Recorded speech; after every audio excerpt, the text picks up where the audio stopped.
The notification pinged on my phone at exactly 3:15 on a Tuesday afternoon. Property alert. Unauthorized entry at Riverside Penthouse. My hand froze halfway to my coffee cup. I stared at the screen, my heart starting to pound. Nobody should be at that apartment. Nobody even knew I owned it except my lawyer and my accountant. I'd purchased the $20 million penthouse 2 years ago under my company's name, kept it pristine and empty, a symbol of everything I'd built in secret while playing the role of Trevor's supportive wife. My fingers trembled as I opened the security app on my phone. The cameras I'd installed were top of the line, streaming in crystal clear quality. What I saw on the screen made my blood run cold. Trevor, my husband of 8 years, stood in the living room of my apartment, his arm around a woman I'd never seen before. She was young, maybe 25, with long blonde hair and a very obvious baby bump under her fitted dress. But that wasn't the worst part. The worst part was watching Trevor spread his arms wide, gesturing around the space like he owned it. I turned up the volume on my phone, pressing it close to my ear. "Welcome home, baby," Trevor's voice came through clear as day. "This is all ours now. $20 million of pure luxury, and it's all for you and our son." The woman, whoever she was, squealed with delight and threw her arms around his neck. "Trevor, I can't believe this is real.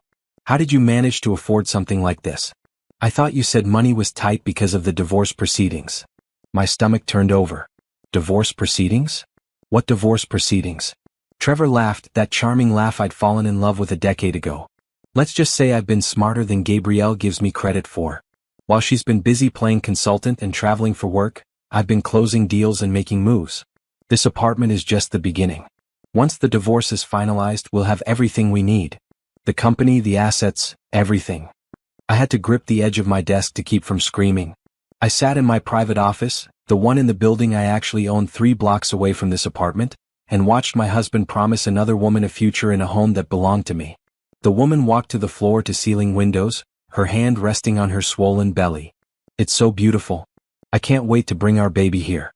To start our real life together." She turned back to Trevor, her eyes shining. "When will you tell her? When will you tell Gabrielle it's over?" Trevor moved behind her, wrapping his arms around her waist. "Soon, Courtney. Very soon. My lawyer is drawing up the papers now. I've made sure everything is structured so she walks away with almost nothing. She'll be too shocked to fight it properly. By the time she realizes what happened, you and I will be living here, raising our son, and she'll be ancient history." I watched Courtney lean back against him, a satisfied smile on her face. I almost feel bad for her. Almost. But she should have paid more attention to her husband. A man like you needs appreciation. You deserve someone who sees your worth. They kissed, right there in my living room, and I had to close my eyes for a moment to breathe through the rage building in my chest. When I looked again, Trevor was showing her through the apartment, opening doors to bedrooms I'd never slept in, the gourmet kitchen I'd never cooked in, the master bathroom with its infinity tub overlooking the city. Every word out of his mouth was a lie, every promise a fantasy built on property that belonged to me. "The closing happened last week," Trevor said as they toured the master bedroom. "The previous owner was desperate to sell. Got it for a steal at $20 million. Can you imagine? This place was listed at 28. I almost laughed out loud. I knew exactly what it was listed at because I was the one who'd purchased it at full price 2 years ago. There had been no desperate seller, no stealing deal. Just me buying property under my corporate name while Trevor thought I was out of town on business." Courtney ran her hand along the marble countertop in the bathroom. "It's perfect. Everything is absolutely perfect. Our baby is going to grow up in paradise." She paused, turning to Trevor with a slight frown. "You're sure Gabrielle doesn't know about any of this? About us, about the baby, about this apartment?" "Trust me," Trevor said, pulling her close again. "Gabrielle is clueless.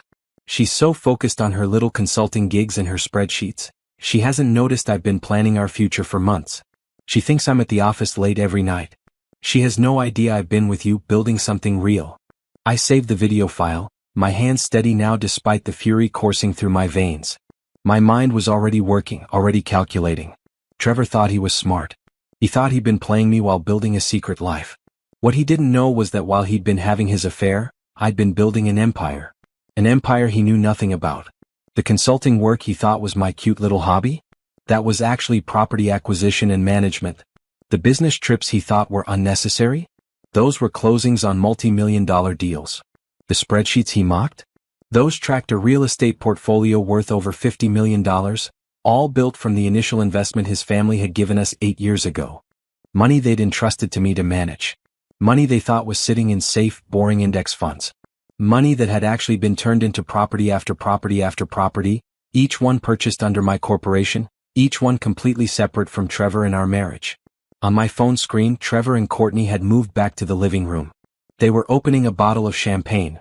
My champagne from the wine fridge I'd stocked before I'd decided the apartment wasn't quite right for me to actually move into. To us, Trevor said, raising his glass. To our future, to our son, and to finally being free to love each other the way we deserve. To us, Courtney echoed, clinking her glass against his. I watched them drink my champagne in my apartment while planning to steal my life, and something cold and sharp settled in my chest. Not heartbreak. I'd moved past loving Trevor somewhere around year 5 when I realized he saw me as an accessory rather than a partner.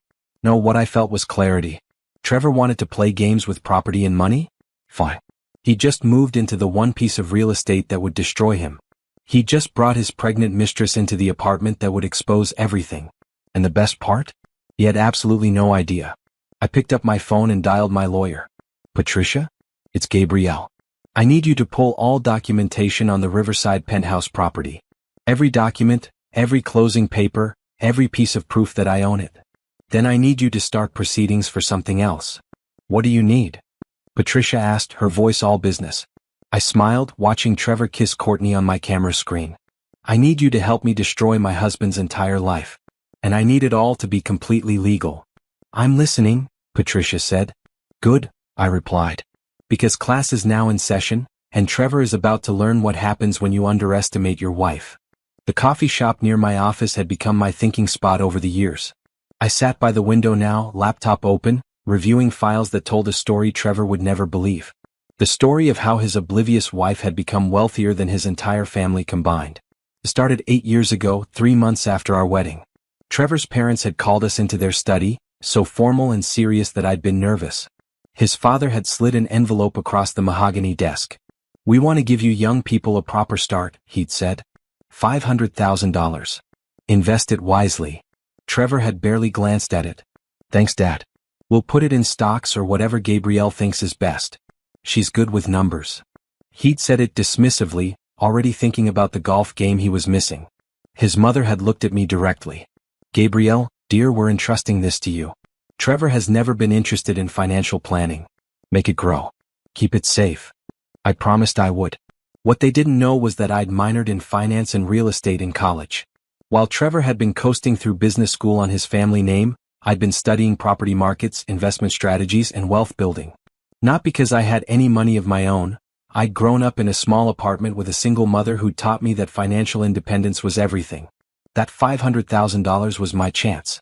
I'd taken 3 months to study the local real estate market. While Trevor thought I was planning dinner parties and shopping, I was attending property auctions, networking with investors, and learning everything I could. Then I'd found it, a foreclosed duplex in an up-and-coming neighborhood. Everyone else saw a disaster. I saw potential. I'd bought it for $200,000, spent another $50,000 on renovations I'd managed myself, and flipped it 6 months later for $400,000. $100,000 profit on my first deal. Trevor had never asked about the money. When I told him I'd made a good investment, he'd patted my head like I was a child who'd gotten a gold star and gone back to watching sports. That patronizing pat had been the moment something in me hardened. I'd taken that profit and bought 2 more properties. Then 4. Then 8. Each time I'd renovated, improved, and either sold for profit or kept as rental properties. I'd created an LLC, Monarch Property Group, and moved everything under that corporate umbrella. Completely legal. Completely separate from our marriage. Trevor's family had given us that money to invest jointly, but they'd put it in my name. The account was mine. Every property I'd purchased was purchased by Monarch Property Group, which I solely owned. My lawyer had made absolutely certain of that from the beginning. Always protect yourself, Patricia had told me during our first meeting. Especially when your husband doesn't pay attention to money you're managing. I'd listened. Every document, every closing, every single transaction had my name or my company's name on it. Never Trevor's. He'd been so disinterested in what I was doing that he'd never even asked to see paperwork. By year 3 of our marriage, I turned that $500,000 into $2 million. By year 5 it was $10 million. By year 7, $20 million. Now, sitting in this coffee shop reviewing my portfolio, I was looking at assets worth over $52 million. $52 million that Trevor knew absolutely nothing about. He thought I was a consultant. That part was technically true. I consulted on property acquisitions for other investors. But what he thought was my job was actually just a side project. My real work was managing my empire. The business trips were property viewings and closings. The late nights at the office were negotiations and renovations. The spreadsheets were tracking rental income from 37 properties across 4 states. I'd been so careful. Separate bank accounts for the business. A corporate credit card he'd never seen. Tax returns filed separately, something I'd convinced him was better for his family's complicated holdings. He'd signed whatever I'd put in front of him without reading it. My mother would have been proud. She'd raised me alone after my father had left us with nothing, working 3 jobs to keep us afloat. Never depend on a man for money, she told me over and over. Build your own security. Trust yourself. I'd taken that lesson to heart. Even as I'd played the supportive wife, hosting Trevor's business dinners and attending his family events, I'd been building my own foundation. A foundation he couldn't touch, couldn't claim, couldn't take. The Riverside penthouse had been my celebration purchase. After closing a particularly complex deal that had netted me nearly $3 million in profit, I decided to buy something extraordinary. Something just for me. I'd planned to eventually tell Trevor about it, maybe use it as a reveal of everything I'd accomplished. Look what I built while you weren't paying attention. Instead, he'd somehow found out about it, probably through his family's real estate connections, and decided to claim it as his own. He'd even researched enough to know the purchase price. But he hadn't researched enough to know who actually owned it. That mistake was going to cost him everything. My phone buzzed. A text from the property management company. Additional entry logged at Riverside Penthouse. Same individuals as yesterday. Duration, 4 hours. 4 hours. Trevor was spending 4 hours in my apartment with his pregnant mistress while I sat here planning his destruction. The irony was beautiful. I opened my email and began composing messages. First, to my accountant, I need complete documentation of all Monarch Property Group assets, including founding documents showing sole ownership. Also need documentation of the original $500,000 investment and its growth trajectory. Second, to my private investigator, need complete background on Courtney Anderson. Employment, financial status, relationship history. Also need surveillance on Trevor Bennett's movements and any financial irregularities in his business dealings. Third, to Patricia, meeting needed ASAP. Divorce proceedings will be complicated. Bringing documentation of all separate assets. Also need to discuss potential fraud issues regarding Trevor's claims about property he doesn't own. I'd learned over 8 years of property deals that success came from preparation. You researched everything, documented everything, and never made a move until you knew every angle. Trevor was about to learn that the wife he'd dismissed as a numbers girl had become a strategic player he couldn't match. My laptop pinged with an email response from Patricia. Can meet tomorrow morning. Bam. Bring everything. This sounds like it's going to be interesting. Interesting was one word for it. Devastating was another. Satisfying was probably the most accurate. I closed my laptop and looked out the window at the city I'd conquered while Trevor hadn't been paying attention. Somewhere out there, in my $20 million apartment, he was making promises to Courtney about a future built on lies. He was planning to divorce me and leave me with nothing. What he didn't understand was that I didn't need anything from him. I'd already built more than he ever would. His family's money, the money they'd trusted me to invest, had grown into an empire that dwarfed anything the Bennett family had ever achieved. And tomorrow I'd start the process of making sure he knew it. Making sure everyone knew it. Trevor wanted a divorce where I walked away with nothing? Fine. He could have that divorce. But he'd be the one walking away with nothing while I kept everything I'd built. The best revenge wasn't anger. It was success. And I'd spent 8 years building the most successful revenge imaginable. Now it was time to unveil it. The electronics store clerk looked at me with barely concealed curiosity as I purchased my 6th security camera. Building a fortress? He joked. Something like that, I replied with a smile that didn't reach my eyes. I'd spent the last 3 days upgrading every security measure in the Riverside penthouse. The property management company had been more than happy to grant me access. After all, I owned the building. What they didn't ask was why the owner needed to install additional cameras in her own apartment. Smart people didn't ask questions. I'd positioned cameras in every room now, all hidden behind artwork or tucked into corners where they blended with the modern design. Audio recording in every space. motion sensors that alerted me the moment anyone entered. Trevor thought he'd found a private love nest. Instead, he'd moved into the most surveilled apartment in the city. The footage from the last week had been enlightening and infuriating in equal measure. Monday afternoon, 3 p.m., Trevor and Courtney entering together. He'd clearly given her a key because she'd opened the door herself, laughing about how this was their secret palace. They'd spent 2 hours in the bedroom. I'd watched enough to document their presence and relationship, then fast-forwarded through the rest. I didn't need to torture myself with details. Tuesday evening, 7 p.m., Trevor alone this time talking on his phone. "Yeah, Mom, I'm at the office. Big project. Might be here late." Meanwhile, he was sitting on my couch, feet up on my coffee table, drinking my whiskey. After the call, he'd made another one. "Hey baby, coast is clear. Gabrielle thinks I'm working late. Come over around 8. Courtney had arrived at 8:15. They'd ordered takeout, charged to a credit card I didn't recognize. That had sent me down a rabbit hole. Wednesday morning, I'd met with my private investigator, James Chin. No, wait, can't use Chin. James Morrison. He'd spread documents across his desk with the efficiency of someone who'd done this 1,000 times. "Your husband has 3 credit cards you don't know about," James said, pointing to printouts. "Total debt across all 3, $270,000.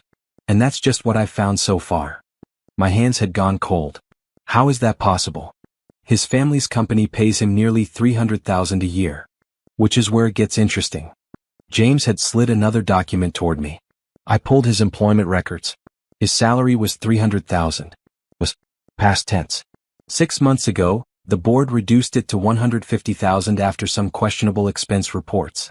He's been living off credit cards and what appears to be cash advances from the company account. Cash advances? My stomach had twisted. That's embezzlement. Not technically, not yet. He's an executive with discretionary access to certain funds. But the amounts are suspicious. $50,000 here, $30,000 there. Always listed as business expenses but never properly documented. I've got a source inside the accounting department who says the new CFO has been asking questions. I'd leaned back in my chair, processing. Trevor wasn't just cheating. He was stealing from his own family's company to fund his affair. The apartment he thought he could afford? The promises he was making to Courtney? All built on debt and fraud. "There's more," James had said, pulling out another file. "The offshore accounts you asked about? Found 2. Both in the Cayman Islands. Combined balance of approximately $400,000. Money transferred in small increments over the past 18 months. "Let me guess," I'd said. "He's been hiding money from the marriage to make sure I don't get it in the divorce." That would be my assessment. Smart Money says he's planning to claim poverty in divorce proceedings while sitting on hidden assets. Smart Money. Trevor had always thought he was the smart one in our marriage. The one with the business degree from the expensive school. The one from the successful family. Meanwhile, he'd been committing fraud and hiding assets with all the subtlety of an amateur. Now back in my office, I watched the live feed from the apartment. Thursday afternoon, 2:30 p.m. Trevor and Courtney were there again. This time she'd brought paint samples. "I'm thinking a soft blue for the nursery," Courtney was saying, holding up swatches against the wall of the second bedroom. "Something calm and soothing. What do you think?" Trevor had wrapped his arms around her from behind, resting his hands on her stomach. "Whatever you want, baby. This is your house. Make it perfect for our son." Her house. Our son. Every word was a knife.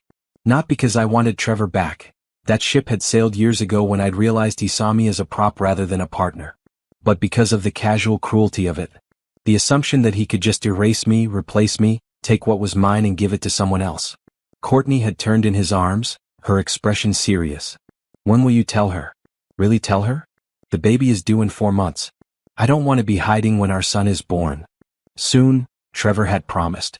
"My lawyer is finalizing the divorce papers. It's all about timing. If I file now while she thinks everything is fine, she won't have time to hide assets or prepare. By the time she realizes what's happening, it'll be too late." I'd actually laughed out loud at that. Hide assets. As if I had anything to hide. Meanwhile, he was the one with secret credit cards, hidden offshore accounts, and embezzled money. What about her finding out about this place? Courtney had asked, gesturing around the apartment. "Impossible," Trevor had said confidently. "The apartment is under a corporate name. Even if she somehow found out it exists, she'd never connect it to me. As far as anyone knows, I'm renting it through a private arrangement." By the time everything comes out, we'll be legally protected. A corporate name. My corporate name. Monarch Property Group. The company I'd built from nothing while he'd been coasting on his family's reputation. The beautiful, perfect irony of it all. I'd scheduled a meeting for Friday morning with Trevor's parents. Well, not Trevor's parents directly, that would have tipped him off. Instead, I'd reached out through my real estate connections, suggesting they might be interested in an investment property that had just become available. A penthouse with spectacular views and significant appreciation potential. They jumped at it. The Bennett family had been looking to diversify their portfolio after some losses in the stock market. A $20 million property in a prime location, offered to them by a respected property investment firm, was exactly what they wanted to hear about. The viewing was scheduled for Saturday at noon. I checked Trevor's calendar, something I could easily do since he was terrible about password protection. Saturday at noon, he'd scheduled lunch with potential clients. In reality, according to his text messages with Courtney, he was planning a romantic brunch at the apartment. Perfect timing. Friday evening, I sat in my real office, the one in the building I owned 3 blocks from the penthouse, and reviewed my evidence. Video footage of Trevor bringing Courtney to the apartment at least 8 times over the past 2 weeks. Audio recordings of him promising her a future, discussing divorce plans, dismissing me as clueless. Financial records showing his debt, his hidden accounts, his questionable company expenses. Documentation proving I owned the Riverside penthouse and had owned it for 2 years. My phone rang. Patricia. I've reviewed everything you sent, she said without preamble. This is even better than I thought. He's committed fraud, both marital fraud by hiding assets and corporate fraud by misappropriating company funds. His family could press charges if they wanted to. I'm not interested in sending him to prison, I said. I'm interested in making sure he walks away from this marriage with exactly what he deserves. Nothing. That won't be hard. The prenup he insisted on works entirely in your favor. It protects premarital and separately acquired assets. Since you built your entire portfolio using money that was legally given to you to invest, and you invested it under your own corporation, none of it is marital property. He can't touch it. And the hidden offshore accounts? Those will have to be disclosed in the divorce. When they are, it'll prove he was trying to defraud you. That'll play very well for us. The judge won't be sympathetic. I smiled. Good. And the apartment? That's my favorite part. He's been using your property to conduct his affair. When this comes out, when his parents and company board see him there with his pregnant mistress, he won't have a leg to stand on. Morally, legally, or financially. The viewing is tomorrow at noon. I'll be there, Patricia said. This is going to be spectacular. After we hung up, I sat in my office and watched the live feed one more time. Trevor and Courtney weren't there tonight. But I could see the paint samples still sitting on the kitchen counter. The bottle of prenatal vitamins next to the sink. The ultrasound photo stuck to the refrigerator with a magnet. They'd been building a home in my apartment. Planning a future with my property. Making promises with money Trevor didn't have while plotting to take everything from me. Tomorrow all of that would end. Tomorrow Trevor would learn what it meant to underestimate the woman he'd dismissed as his numbers girl. Tomorrow the empire I'd built in secret would be revealed, and his house of cards would collapse.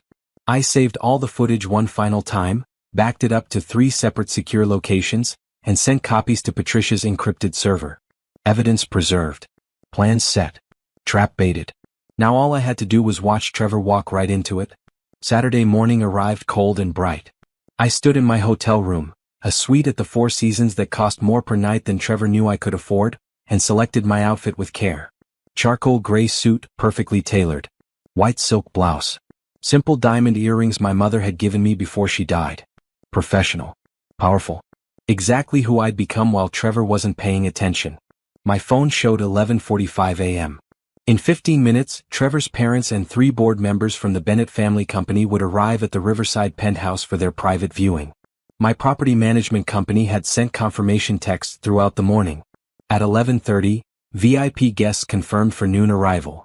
At 11:40, guests entering parking garage. 2 vehicles. Perfect. Everything was moving like clockwork. My other phone, the one monitoring the apartment security cameras, showed Trevor had arrived at 11:15. He'd been busy. The dining table was set with fancy plates I'd never seen before, probably bought with one of those secret credit cards. Candles everywhere. A bouquet of roses in the center. The champagne bucket was out again, chilling what looked like an expensive bottle. Courtney had arrived at 11:30, wearing a flowing blue dress that emphasized her pregnant belly. She'd squealed when she'd seen the setup, throwing her arms around Trevor's neck. "This is so beautiful. You're so romantic." Trevor had kissed her, then guided her to the couch. "Only the best for you and our boy. I wanted today to be special. A celebration of our future." "Have you filed the papers yet?" Courtney had asked, settling into the couch cushions. "Monday," Trevor had promised. "My lawyer has everything ready. By this time next week, the divorce will be in motion. 6 months from now, maybe less, we'll be free to get married ourselves." Watching them, I felt nothing. No heartbreak. No sadness. Just cold calculation and satisfaction. Every word they spoke was being recorded. Every promise Trevor made was documenting his betrayal. At 11:55, I received the final text.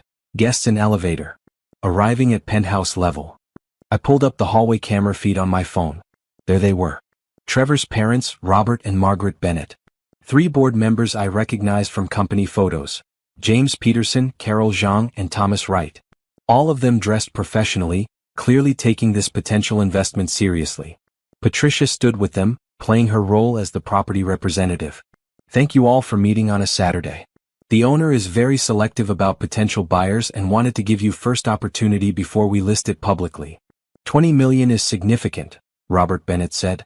"But the location is prime. If the space lives up to the listing photos, the Bennett investment portfolio would benefit from this acquisition." Margaret Bennett nodded. "We've been looking for luxury property in this area. The appreciation potential is excellent." I watched Patricia nod and smile. She pulled out her key card. I'd given her full access as the owner's representative. She slid it through the reader. The door opened. On my phone, I split screen between the hallway camera and the interior apartment camera. Trevor and Courtney were at the dining table now, him pouring champagne, her laughing at something he'd said. Neither of them heard the door opening. Trevor had music playing softly in the background. Patricia stepped inside first, followed by the group. For a moment, everyone froze. The Bennett family and board members stared at the romantic scene before them. Trevor and Courtney at the table, champagne glasses raised in a toast, candles glowing, roses between them.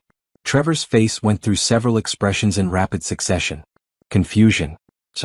Recognition. Horror. The champagne glass slipped from his hand and shattered on the floor. "Mom? Dad?" His voice came out strangled. "What are you doing here?"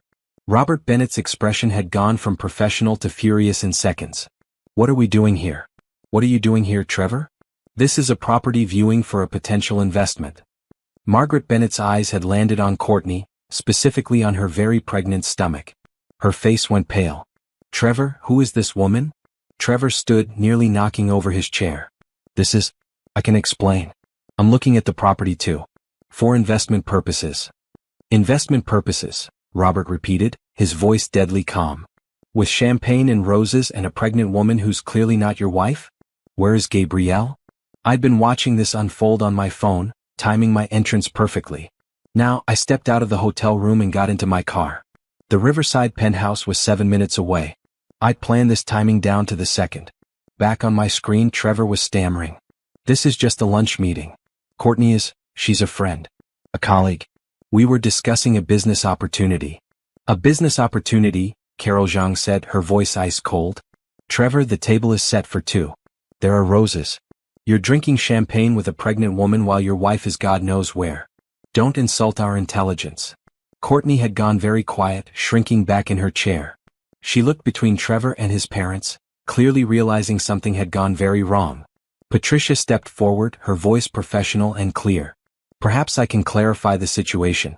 This apartment is owned by Monarch Property Group, a real estate investment corporation. The owner has owned this property for 2 years and has never authorized anyone else to access it. Mr. Bennett, do you have permission to be here?" Trevor's face flushed. "I arranged access through a real estate contact. The apartment was available for lease and I've been considering renting it." "That's interesting," Patricia said smoothly. "Because this apartment has never been available for lease. The owner has never authorized any rental arrangements. Mr. Bennett, how did you access this property?" Before Trevor could answer, I pulled into the parking garage. My timing was perfect. I rode the elevator up, my heart pounding but my expression calm. The elevator doors opened onto the penthouse hallway just as Patricia was asking her question.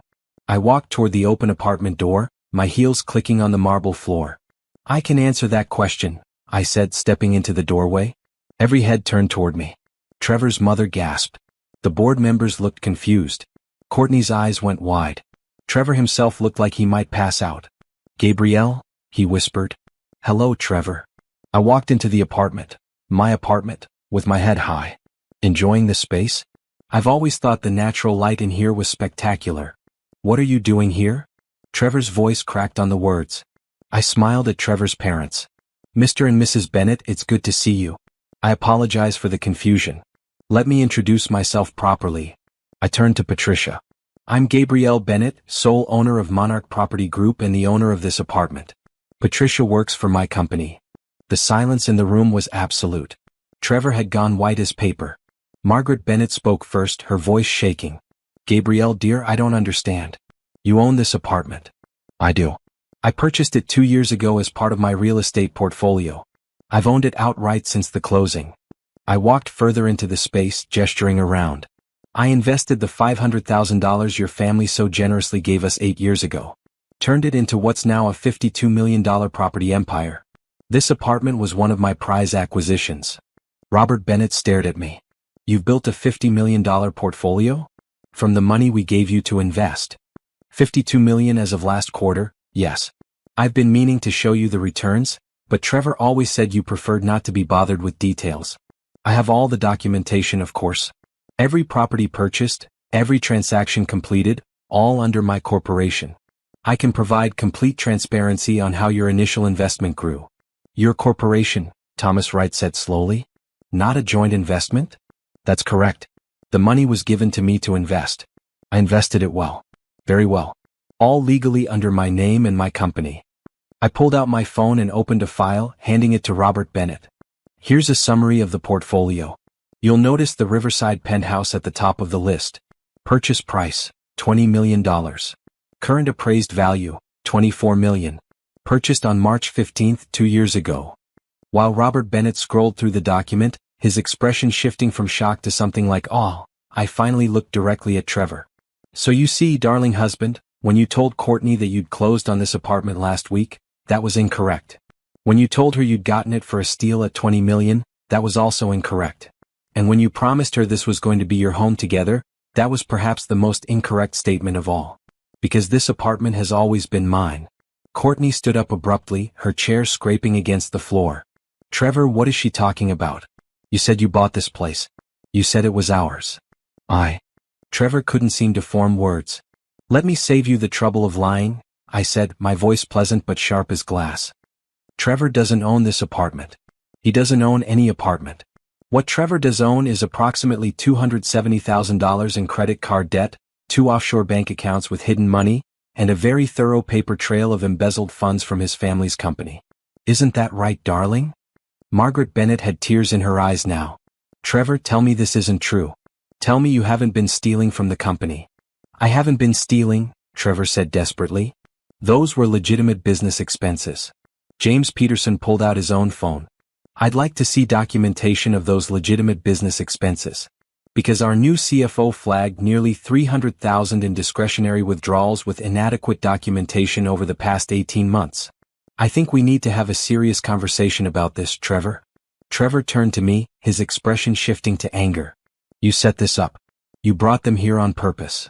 I invited potential investors to view my property, yes. I had no idea you'd be here with your pregnant mistress, having a romantic champagne brunch in an apartment you don't own. That was all you.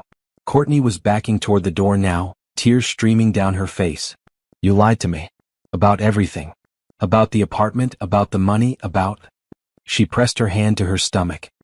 About all of it. Baby, wait, Trevor moved toward her.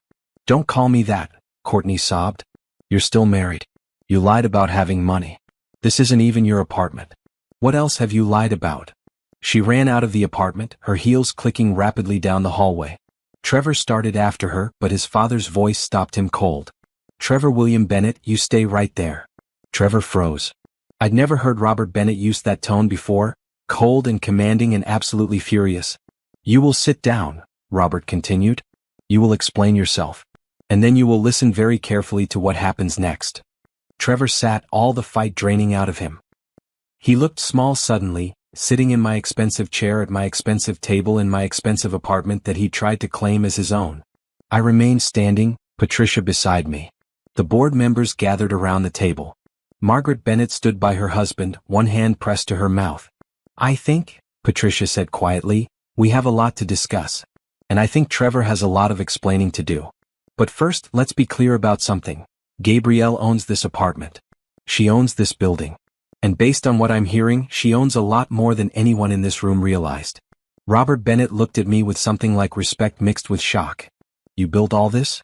While married to my son? While your son thought I was just playing with numbers, yes. While he dismissed my work as a cute hobby. While he was planning to divorce me and leave me with nothing. I met Robert's eyes steadily. I built an empire. And now everyone gets to see it. Trevor put his head in his hands. Margaret Bennett was crying silently. The board members were already pulling out their phones, no doubt texting the company lawyers. The perfect Saturday morning had turned into Trevor's worst nightmare. And we were just getting started. The conference room at the Bennett Company headquarters had never felt so cold. Monday morning, 9 a.m., I sat at the head of the table with Patricia on my right. Across from us sat Trevor, flanked by two lawyers his family had hired for him. Robert and Margaret Bennett sat at the far end with James Peterson and the company's chief legal counsel. The weekend had been busy. After Saturday's disastrous property viewing, I'd gone back to my hotel while Trevor's family had taken him to their estate for what I could only imagine was the most uncomfortable conversation of his life. Courtney had sent me a text Sunday morning. Apparently, Trevor had given her my number at some point during their affair. I didn't know he was still married. He told me you were separated and the divorce was almost final. I'm sorry for everything. I'm leaving the city. I hadn't responded. Courtney was a symptom, not the disease. She was young and had believed a liar's promises. That wasn't my battle to fight. My battle was here in this conference room with documentation spread across the table. James Peterson spoke first, his voice grim. We've completed a preliminary audit of the discretionary funds Trevor accessed over the past 18 months. The total is $342,000. None of it was properly documented as required by company policy. Trevor's lawyer, an older man named Harrison Ford, no relation to the actor, cleared his throat. My client maintains these were legitimate business expenses. Then he can provide receipts, Patricia said smoothly, sliding a document across the table. Because we've documented where that money actually went. Would you like me to detail it? Trevor slumped in his chair, saying nothing. His face was gray, his expensive suit rumpled. He looked like he hadn't slept since Saturday. Please do, Robert Bennett said. His voice was steel. Patricia opened a folder. $78,000 withdrawn in cash over 14 months. No receipts, no business documentation. Another $90,000 charged to a corporate credit card at luxury retailers, restaurants, and hotels. The hotels are particularly interesting. All rooms were booked for 2 people, none with Trevor's wife present. The remaining $174,000 was transferred to 2 offshore accounts in the Cayman Islands. Margaret Bennett made a small sound of distress. Robert's jaw tightened. The offshore accounts, Patricia continued, were opened 18 months ago, shortly after Trevor began his relationship with Courtney Anderson. Our investigation suggests he was hiding money from both his family and his wife in preparation for a divorce where he planned to claim minimal assets. Harrison Ford looked at Trevor. Is any of this untrue? Trevor didn't answer immediately. When he finally spoke, his voice was barely audible. I was going to pay it back. Pay it back, Robert repeated. With what money, Trevor? You've been living on credit cards. You have $270,000 in personal debt. Where exactly did you plan to get $340,000? I have investments, Trevor said weakly. You mean the offshore accounts you were hiding? James Peterson's voice was scathing. The ones with $400,000 that you stole from this company? That money doesn't belong to you, Trevor. It belongs to the company. To your family. To the employees whose retirement funds you've been gambling with. I wasn't gambling. You were stealing, Robert cut him off. Call it what it is. You stole from your family's company to fund an affair while planning to defraud your wife. And you did all of it in an apartment that belonged to Gabrielle. An apartment you somehow didn't realize she owned. The irony of that still amazed me. Trevor had clearly found out about the Riverside penthouse through real estate connections. Someone had probably mentioned a spectacular property in that building. He'd researched enough to know it was owned by Monarch Property Group. But he'd never bothered to research who owned Monarch Property Group. If he had, he'd have found out it was me. He'd have discovered the entire empire I'd built. But Trevor had never taken my work seriously enough to look deeper. He'd assumed Monarch was just some faceless corporation, and he'd found a way to access the apartment, probably bribed a building employee, without ever knowing he was essentially breaking into my property. "Let's talk about the marriage," Patricia said, pulling out another set of documents. "Trevor, when were you planning to file for divorce?" "I don't have to answer that," Trevor muttered. "Actually, you do, because we have documentation showing you consulted a divorce attorney 3 months ago. The attorney's notes are quite interesting. You told him your wife had no significant assets and that you wanted to move quickly to prevent her from discovering your business investments." Direct quote from the legal notes. I watched Trevor's face redden. 3 months ago, I'd still been playing the oblivious wife, traveling for work, and managing my little consulting business. He'd thought I was clueless. Meanwhile, I'd been closing deals that made his supposed investments look like pocket change. "My client?" Harrison Ford began. "Your client?" Patricia interrupted. "Committed fraud. Marital fraud by hiding assets and planning to lie about his financial situation in divorce proceedings. Corporate fraud by embezzling from his family's company. And potentially criminal trespass by accessing property he didn't own. Should I continue?" Harrison Ford looked at Trevor with barely concealed disgust. This was not a client he could defend. "Let's cut to the chase," Robert Bennett said. "Trevor, you're fired from the company effective immediately. The board will be filing charges for embezzlement unless you return every penny you stole, plus interest and penalties. That's not negotiable." Trevor's head snapped up. "Dad, you can't." "I can and I will. You've embarrassed this family. You've stolen from the company my father built. You've lied to your wife, gotten another woman pregnant, and made a mockery of everything we stand for. You're done." "I'll have nothing," Trevor said, his voice breaking. "No job, no money, nowhere to go." "You'll have exactly what you deserve," Margaret Bennett said coldly. "Which is nothing. You wanted to leave Gabrielle with nothing. Congratulations, you've succeeded in leaving yourself with nothing instead." I spoke for the first time since the meeting began. "I'll be filing for divorce this afternoon. My attorney has prepared all the paperwork. The prenup you insisted on will be honored. It protects separate assets acquired during the marriage. Since my entire portfolio was built separately using funds legally entrusted to me, none of it is marital property. You'll have no claim to any of it." "Gabriel, please?" Trevor turned to me, desperation in his eyes. "We can work this out. Was a mistake. I can explain." "No," I said simply. "You can't explain lying to me for months. You can't explain stealing from your family.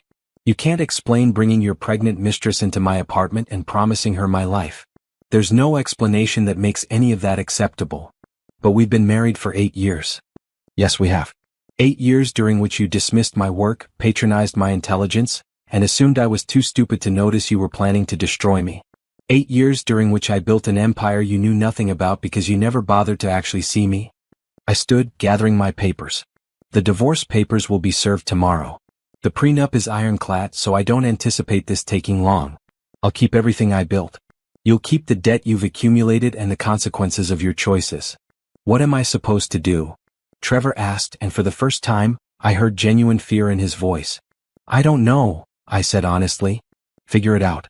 The way I had to figure out how to build a life when you gave me $500,000 and forgot about it. The way I had to figure out how to be worth something when you treated me like a decorative accessory. The way Courtney will have to figure out how to raise a baby alone because you lied to her too." Patricia stood with me. "The offshore accounts will be turned over to the company as restitution. The credit card debt is your responsibility. And Trevor, I'd strongly suggest you cooperate fully with the company's investigation. Otherwise, this becomes a criminal matter, and you'll be dealing with prosecutors instead of family lawyers." We walked out of the conference room, leaving Trevor sitting with his lawyers and his furious parents. In the hallway, Patricia turned to me with a slight smile. "How do you feel?" "Relieved," I said. And I meant it. I thought I'd feel vindictive or angry. But mostly I just feel relieved that it's over. It's not quite over. The divorce still has to be finalized. That's just paperwork. The marriage has been over for years. I just didn't admit it until now. My phone buzzed. A text from James Morrison, my private investigator. Courtney Anderson returned to her hometown in Ohio. Moved in with her parents. FYI, she's been posting on social media about learning hard lessons about trusting the wrong men. Doesn't mention Trevor by name, but the timing is obvious. At least Courtney had family support. That was more than Trevor deserved, but I couldn't help feeling a small amount of sympathy for her. She'd made bad choices, yes, but she'd also been lied to by someone who was supposed to be an authority figure in his own life. What now? Patricia asked as we walked to the elevator. Now? I pressed the button for the ground floor. Now I go back to my office and run my business. I have 3 properties closing this week, one of which will net me nearly $2 million in profit. I have a foundation to establish for women entrepreneurs. And I have an apartment to sell. The Riverside penthouse? Yes. I can't stay there now knowing Trevor brought her there. It's tainted. But that's fine. I'll sell it and use the profit to buy something even better. Something that was mine from the beginning with no connections to him at all. The elevator doors opened. We stepped inside and I looked at my reflection in the polished metal doors. I looked the same as I had Saturday morning, professional, composed, powerful. But I felt different. Lighter. Free. Trevor had tried to take everything from me while giving me nothing. Instead, I'd taken everything from him while keeping everything I'd built. The irony was beautiful. The justice was perfect. And the best part? I'd done it all legally, methodically, and without ever once compromising my integrity. I'd simply revealed the truth. The empire I'd built. The fraud he'd committed. The lies he'd told. The truth had been enough to destroy him. Because the truth was that I'd always been the powerful one in our marriage. I just stopped pretending otherwise. The text came at 11:58 a.m., just as I was reviewing contracts in my office. Guests arriving now. I saved my work and pulled up the security camera feeds on my laptop. Time to watch Trevor's world continue its spectacular collapse. Patricia stood in the Riverside penthouse lobby, greeting Trevor's parents and the board members. Everyone was dressed professionally again. This was a serious business meeting disguised as a property viewing follow-up. After Saturday's disaster, the Bennett family wanted answers. They wanted documentation. They wanted to understand exactly how the daughter-in-law they dismissed had built an empire under their noses. I'd prepared a comprehensive presentation. Financial statements showing the growth of their initial $500,000 investment into my current $52 million portfolio. Property acquisitions listed chronologically with purchase prices, renovation costs, sale prices or rental income. Tax returns proving everything was legitimate and properly reported. The full story of Monarch Property Group, built one smart decision at a time while Trevor wasn't paying attention. But first they were getting a full tour of the crown jewel, the apartment Trevor had tried to steal. I watched Patricia lead them through the space. As you can see, this is approximately 4,000 square feet of luxury living space. Floor-to-ceiling windows with 360-degree city views. Custom Italian marble in the kitchen and bathrooms. Smart home technology throughout. The building itself has 24-hour security, a rooftop garden, a fitness center, and concierge service. It's spectacular, Margaret Bennett said quietly. She looked tired, older than she had on Saturday. Finding out your son was an embezzler and a cheater in the same day would do that. Robert Bennett ran his hand along the granite kitchen counter. And Gabrielle purchased this 2 years ago? Yes, sir. March 15th, 2 years ago. $20 million paid in full from Monarch Property Group accounts. No mortgage, no loans. The company had the capital to purchase it outright. Patricia pulled out a tablet and showed them the closing documents. Here's the deed. You'll see Monarch Property Group listed as the owner. Gabrielle Bennett as the sole proprietor of Monarch Property Group. James Peterson took the tablet and scrolled through the documents. This is legitimate. Everything's properly filed, properly documented. She actually owns this. She actually built all of it, Patricia corrected. The $52 million portfolio. Every property was purchased legally, renovated when necessary, and either sold for profit or maintained as rental income. Gabrielle has been running a successful real estate investment company for 8 years. Your son just didn't know it. Because he never asked, Margaret said softly. He never took her work seriously. He thought she was playing at being a businesswoman. While she was actually being better at business than he ever was, James Peterson said.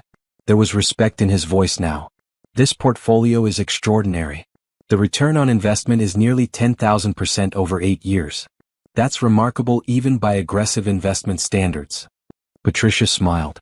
Gabrielle has a talent for identifying undervalued properties and knowing exactly how to improve them for maximum profit.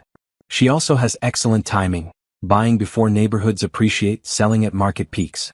She turned your initial investment into generational wealth. Generational wealth that Trevor tried to claim as his own, Robert said bitterly. Did he really think he could get away with it? That no one would notice? He wasn't thinking at all, Patricia replied. He saw an opportunity, a spectacular apartment he wanted to show his mistress. He found out it was owned by a corporation. He probably bribed someone in the building to get access, then told Courtney he'd purchased it. He never bothered to research who actually owned that corporation because he assumed his wife couldn't possibly have built anything this substantial. The tour continued through the bedrooms, the bathrooms, the private balcony overlooking the city. I watched Margaret Bennett's face as she took in the paint samples still sitting on the counter in the second bedroom, the room Courtney had planned to make into a nursery. He brought her here, Margaret said. Multiple times. Planning a future with her in a home that belonged to his wife. The betrayal is... She trailed off, unable to finish. Comprehensive, Robert finished for her. The betrayal is comprehensive. Of Gabrielle, of us, of the company, of basic decency. Our son has become someone I don't recognize. They moved to the living room, where Patricia had set up a full presentation on a large monitor. I know you came here today for answers. Gabrielle wanted me to walk you through exactly how she built this empire, so there are no questions about legitimacy or method. For the next hour, I watched Patricia walk Trevor's family through every detail of my business. The initial property purchase, that foreclosed duplex I'd bought for $200,000 and sold for $400,000. The next investments, each one carefully researched and strategically timed. The creation of Monarch Property Group as a legal corporation. The expansion into multiple states. The rental income that had become a steady revenue stream. She showed them properties I'd purchased and renovated with my own hands in the early days, when I couldn't afford contractors. Properties I'd sold at the perfect moment, right before market corrections. Properties I'd held long-term that had tripled in value. Every decision, every investment, every risk had been calculated and careful. She never gambled, Patricia said. She researched. She planned. She executed. That's why the portfolio is so successful. And it's why Trevor never understood what she was doing. He'd always relied on his family name and quick deals. Gabrielle was building something sustainable. Robert Bennett sat down heavily on the couch. We gave her $500,000 8 years ago and forgot about it. We told her to invest it wisely, and then we never asked about it again. Because Trevor told you not to bother her with questions, Patricia said gently. He said she was handling it, that it was boring financial stuff. He wanted you to think he was overseeing everything when in reality, he hadn't looked at the investments once. He told us the money was in index funds, Margaret said. Safe, boring index funds earning steady returns. The money was in real estate earning exceptional returns, Patricia corrected. Gabrielle sent annual reports to this address every year. Detailed reports showing the portfolio's growth. Did you ever see them? Robert and Margaret looked at each other. No, Robert said slowly. Trevor handled all the mail from Gabrielle's business. He said he reviewed everything and it was all fine. We trusted him. He was intercepting the reports, Patricia said, and probably throwing them away without reading them. If he had read them, he'd have known his wife was building wealth that dwarfed his own income. He'd have known she was smarter and more successful than he'd ever given her credit for. James Peterson was still scrolling through financial documents on the tablet. This is going to sound cold, but from a business perspective, Bennett Company should have been working with Gabrielle, not Trevor. Her investment acumen is clearly superior. The decisions she's made, the timing, the risk assessment, all of it shows sophisticated financial understanding. We'd be happy to discuss potential collaboration, Patricia said smoothly. Gabrielle has been considering expanding Monarch Property Group to include investment partnerships with established firms. Obviously, the current family situation complicates that, but in the future, there might be opportunities. I smiled, watching the presentation through my laptop. Patricia was brilliant. She was turning this disaster into a potential business opportunity while simultaneously showing Trevor's family exactly what they'd lost by dismissing me. What happens now? Margaret asked. With the divorce, I mean. Trevor will fight for his share of the assets, won't he? He can try, Patricia said. But the prenup is clear. Assets acquired separately during the marriage remain separate. Gabrielle built Monarch Property Group entirely on her own, using funds that were legally given to her to invest. Trevor's name appears nowhere on any of the paperwork. He has no legal claim to any of it. So he'll leave the marriage with nothing, Robert said. Technically, he'll leave with his credit card debt and the legal obligation to repay the money he embezzled from your company. So actually, he'll leave with less than nothing. The room was quiet. I could see Margaret Bennett wiping tears from her eyes. Robert stared out the window at the city view, his jaw tight. We should have paid more attention, Margaret finally said. To both of them. To what Trevor was really doing. To what Gabrielle was accomplishing. We failed them both. You trusted your son, Patricia said. That's not a failure. Trevor's choices are his own. But we could have seen this coming. The warning signs must have been there. They were, James Peterson said quietly. The company's accountants had been flagging irregularities in Trevor's expense reports for months. I ignored it because he was family. That was my mistake. We gave him too much benefit of the doubt. Patricia began shutting down the presentation. Gabrielle wanted you to have this information so you could understand the full picture. She's not interested in destroying Trevor or hurting your family. She just wants the truth to be known and to move forward with her life. She's being far more gracious than Trevor deserves, Robert said. After everything he's done, she could have pressed charges herself. Criminal trespass at minimum. Possibly fraud. She could have, Patricia agreed.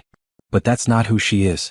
She'd rather focus on building her business and helping other women achieve financial independence. In fact, she's planning to launch a foundation to provide education and resources for women starting their own ventures. Margaret looked up. A foundation? Yes. Women like Gabrielle who had to build wealth quietly because their partners didn't take them seriously. She wants to create opportunities and community for female entrepreneurs. The foundation will offer workshops, mentorship, and potentially seed funding for promising ventures. I watched Margaret's expression shift from sadness to something like determination. I want to help. With the foundation. I've spent my whole life supporting my husband's business, but I've never built anything of my own. I'd like to be part of something that empowers other women. Patricia looked surprised. Genuinely surprised, not professionally surprised. I'll pass that along to Gabrielle. I'm sure she'd welcome your involvement. The viewing ended shortly after that. Trevor's family gathered their things and prepared to leave. As they reached the door, Robert turned back to look at the apartment one more time. This could have been Trevor's, he said. Not the apartment itself, but what it represents. Success. Respect. Building something real. He had every advantage and he threw it all away for lies and shortcuts. Some people never learn to value what they have until they lose it, Patricia said. Unfortunately, by then it's too late. They left and I watched Patricia lock up the apartment. She pulled out her phone and texted me, that went even better than expected. Margaret wants to help with the foundation. Robert is seriously impressed with your business acumen. And James Peterson mentioned potential investment partnerships. You've turned a disaster into opportunity. I texted back, good. That's what I do. Turn disasters into opportunities. Because that's exactly what Trevor had given me, the opportunity to stop hiding my success. The opportunity to show everyone what I'd really built. The opportunity to step fully into my power without apology. Trevor had thought bringing his mistress to his apartment would be the beginning of his new life. Instead, it had been the end of everything he'd known and the beginning of everything I'd been working toward. Perfect timing. Perfect justice. Perfect outcome. The divorce papers were served to Trevor on Wednesday morning at his apartment. A modest two-bedroom he was now renting after being kicked out of our marital home. That property had been in his family's name, and they'd wasted no time reclaiming it. Trevor's belongings had been boxed up and left in storage. He'd had to scramble to find somewhere to live with his credit cards maxed out and no job. I knew all this because James Morrison, my private investigator, kept me updated. Not because I was vindictive, but because knowledge was protection.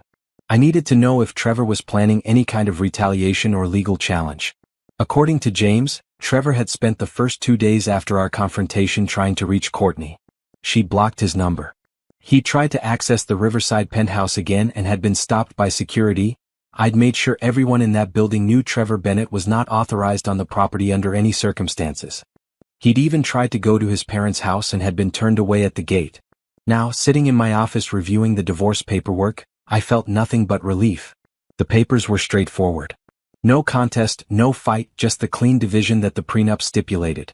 Trevor would keep whatever personal assets he'd brought into the marriage, which at this point was basically his car and his clothes. I would keep everything I'd built. My phone rang. Patricia.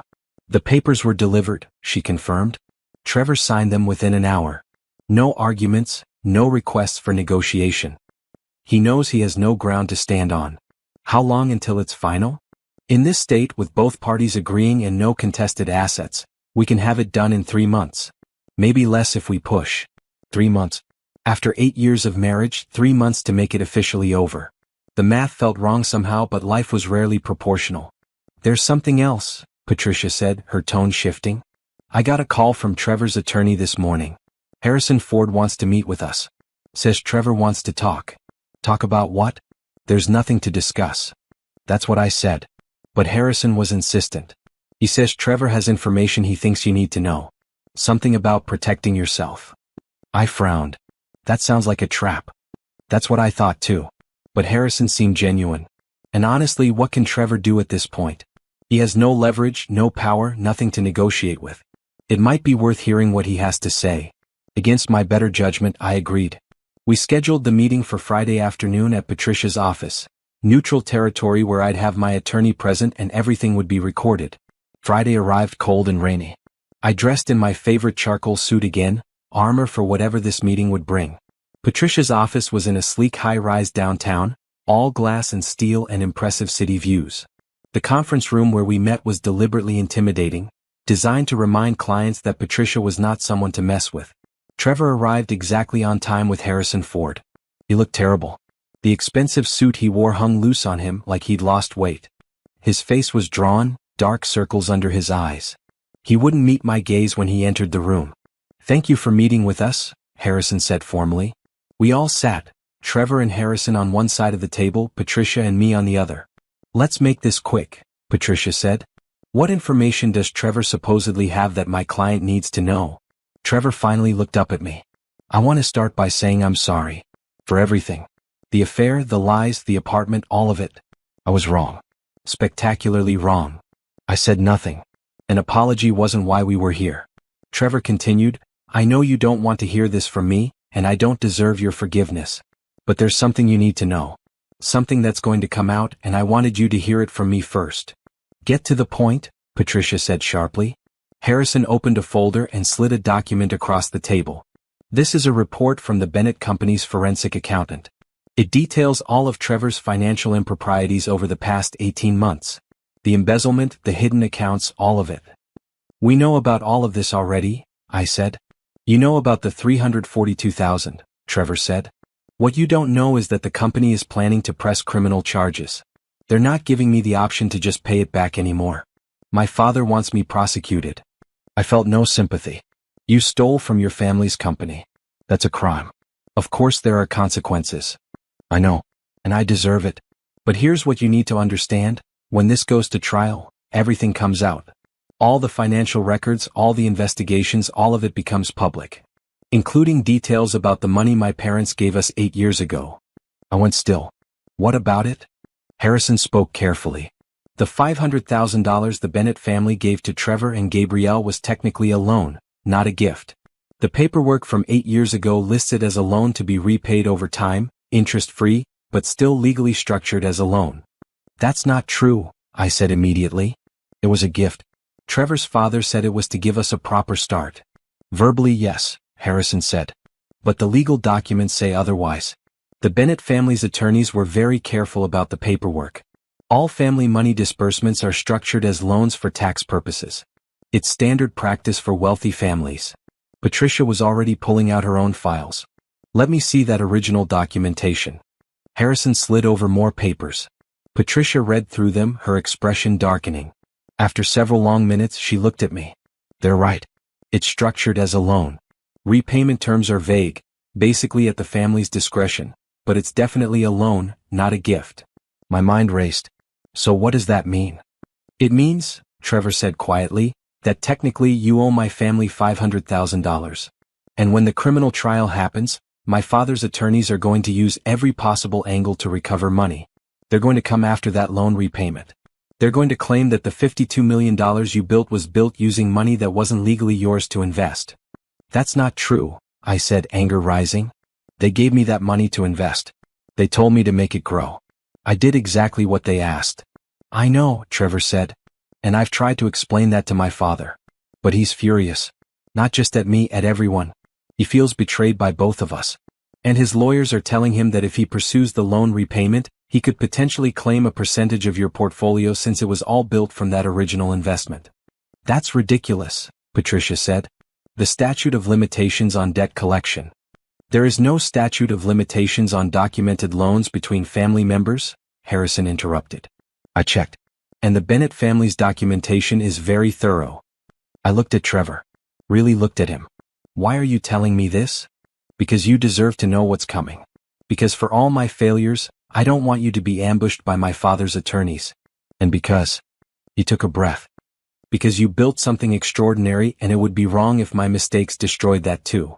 Patricia was already making notes. We'll fight this. Gabrielle acted in good faith. She was told to invest the money and she did so brilliantly. No court is going to punish her for being successful with funds she was explicitly told to manage. Maybe not, Harrison said. But defending against it will be expensive. And the publicity will be brutal. Wife builds empire with husband's family money while planning divorce, is going to be the headline. It won't matter that the timeline is wrong or that you didn't know about the loan structure. The story will be that you used their money to leave their son. The room was silent. I felt the careful empire I'd built, the justice I'd achieved, suddenly becoming shaky ground. Trevor spoke again, his voice barely above a whisper. I'm going to plead guilty to the embezzlement charges. I'm not fighting it. And when I do, I'm going to make a statement to the court about the $500,000. I'm going to explain that my parents explicitly told you to invest that money however you saw fit. That they never asked for repayment or indicated it was a loan. That you acted in complete good faith. Why would you do that? I asked. Because it's the truth. And because you deserve better than to have your success questioned. You built that empire through your own intelligence and hard work. The fact that the seed money came from my family doesn't diminish what you accomplished. I studied his face, looking for the catch, the angle, the manipulation. But all I saw was exhaustion and what looked like genuine regret. There's something else, Trevor continued. I've been talking to Courtney. She finally agreed to speak with me after I sent her a letter apologizing and taking full responsibility. She's struggling.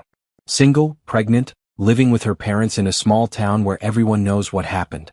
She doesn't have money for a good lawyer to help with custody arrangements or child support documentation. And you want me to help her? I couldn't keep the disbelief out of my voice. No, Trevor said quickly. No, I would never ask that. But I wanted you to know that I'm signing away my parental rights. I'm not going to be in that child's life. It wouldn't be fair to him to have a father who's going to prison and who can't provide stability or support. Courtney deserves to move on without me complicating things. Patricia leaned forward. Let me be very clear about something, Trevor. Your guilty plea and your statement about the loan, those protect Gabrielle legally.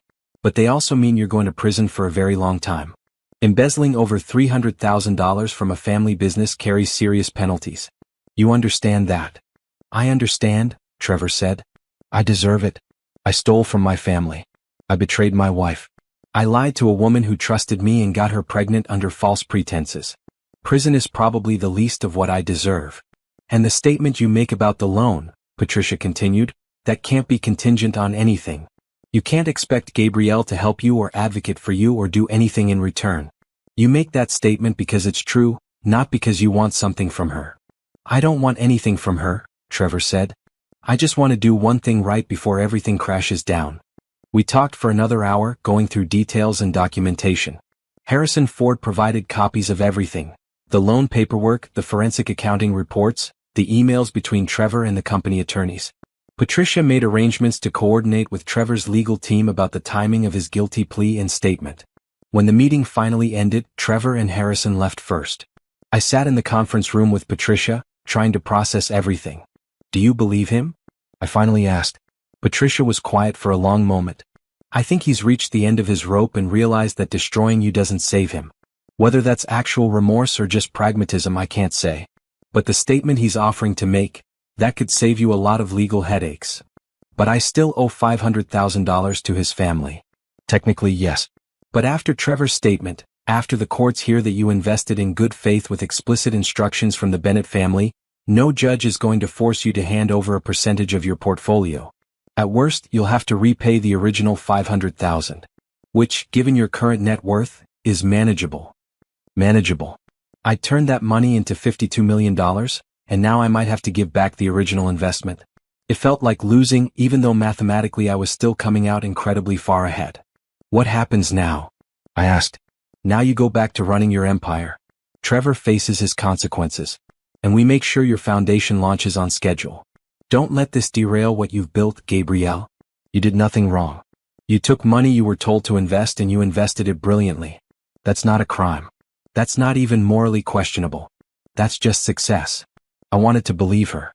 I wanted to feel the same confidence I'd felt on Saturday when Trevor's world had collapsed in my apartment.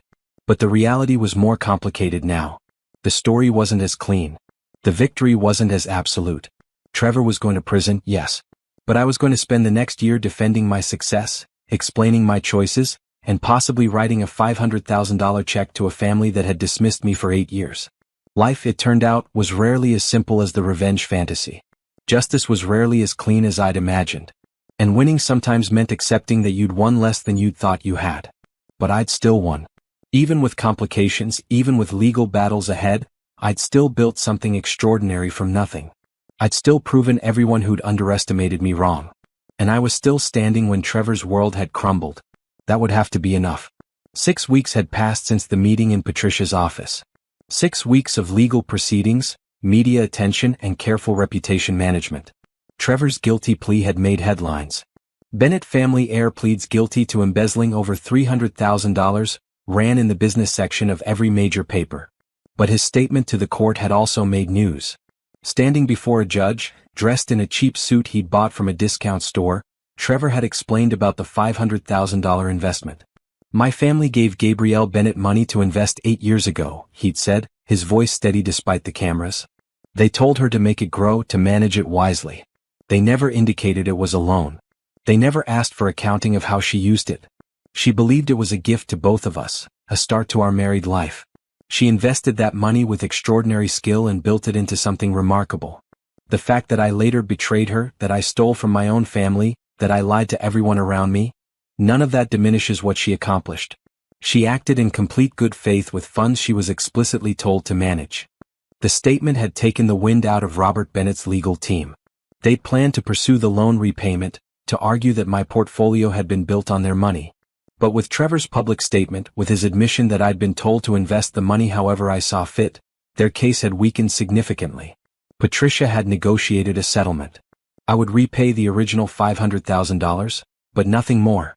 No interest, no claims on my portfolio, no percentage of my profits. Just the original investment returned in full. It stung writing that check. Not because I couldn't afford it. $500,000 was less than 2% of my net worth now. But because it felt like being punished for success. Like being told that turning $500,000 into $52 million was somehow wrong because the seed money had come from people who'd dismissed me. But I'd written the check. I'd repaid the debt. And I'd moved on. The divorce had finalized exactly 3 months after I'd filed. No contest, no fight, just signatures on paperwork and the end of 8 years of marriage. I was officially Gabrielle Bennett, single woman. Technically I could drop the Bennett name, but I'd kept it. I'd built Monarch Property Group as Gabrielle Bennett. Changing it now felt like running from something I wasn't ashamed of. Trevor was in prison now. 18 months, minimum security facility. He'd be eligible for early release in 12 months with good behavior. Not a long sentence by some standards, but enough to destroy any career prospects he might have had. His family had cut him off financially. Margaret had told me at one of the foundation meetings, yes, she was still involved, that they'd decided tough love was necessary. Trevor would have nothing when he got out except the consequences of his choices. Courtney had her baby. A boy, born healthy and beautiful according to the single photo she'd posted on social media before making her account private. Starting our new life, the caption had said. Just me and my son building something real. No mention of Trevor. No anger or bitterness in the caption, just determination. I thought about reaching out to her. About offering some kind of support, maybe resources about single motherhood or financial planning. But Patricia had advised against it. Let her move on, she'd said. You reaching out, no matter how well-intentioned, will just remind her of the worst period of her life. Let her heal. So I'd let it go.